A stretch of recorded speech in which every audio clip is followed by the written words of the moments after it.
Hi, I'm Burt, and can you name for me any Super Bowl ad that made you actually want to buy their product? Can you name for me your favorite Super Bowl commercial of all time? Now, if you're over the age of 40, some very popular responses are the Mean Joe Green Coca-Cola ad from the 70s. In the 1980s, the Apple computer ad, and into the 90s, we had the Budweiser Frogs. Now, here are some recent commercials that scored very well on the very popular ad meters, but didn't really do a lot to boost sales. The God Made a Farmer commercial, the Star Wars Darth Vader kid, and the car commercial with Jerry Seinfeld and Jay Leno. Now, can you name for me what those products were? Any idea? Take a guess, take a second, think about that. That's for Ram Trucks, Volkswagen, and Acura. 3 car dealers. Very, very interesting. In fact, that Acura commercial was for a car that you cannot buy. Yet they decided to run a Super Bowl commercial about it.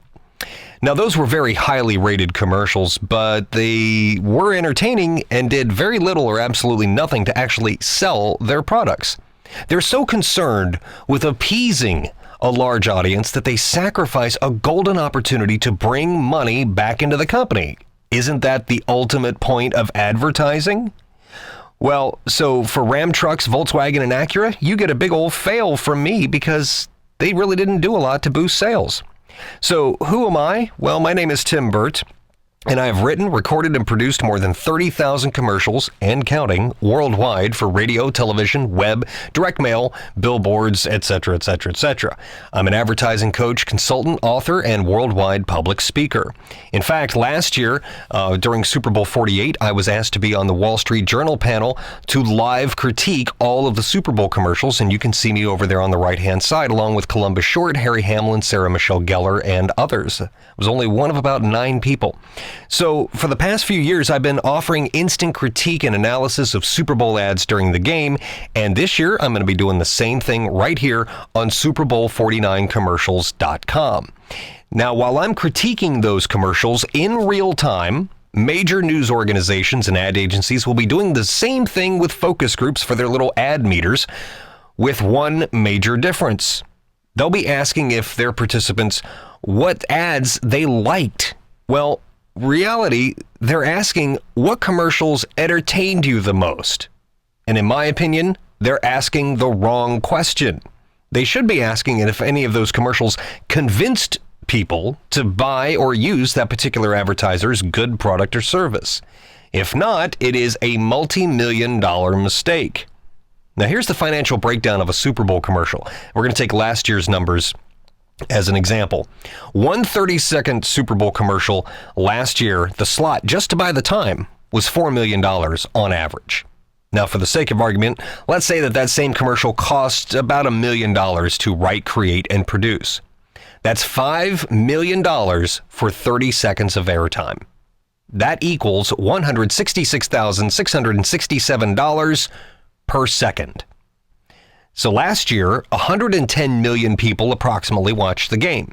Well, let's say you're a business that is targeting men between the ages of 30 and 40. Let's say a life insurance company or something like that. Or maybe selling trucks, for instance. And let's say that total was about 10% of the people watching the game. That is 11 million men. Now, to convert just 10% of those men to buy that product, you're trying to convince 1.1 million dudes to get out their wallet. So using our $5 million cost for just one commercial, each guy would have to pay that company a whopping $4.55 for you to recoup your initial investment. Anything over that is pure profit. So tell me how laughing horses, singing dogs, or dancing babies is going to convince someone to spend money. Even just $4.55. Now look, I know my critiques will upset those in the multinational advertising agencies, and frankly, I don't care. And honestly, I hope it does. See, advertising agencies are very cavalier with other people's money. If they were writing the check for the commercials, you would see far different advertisements and far more effective commercials. I believe when you have the largest audience all year, you should try to sell people something, not entertain them. This is one of my core tenets of my speeches and my coaching.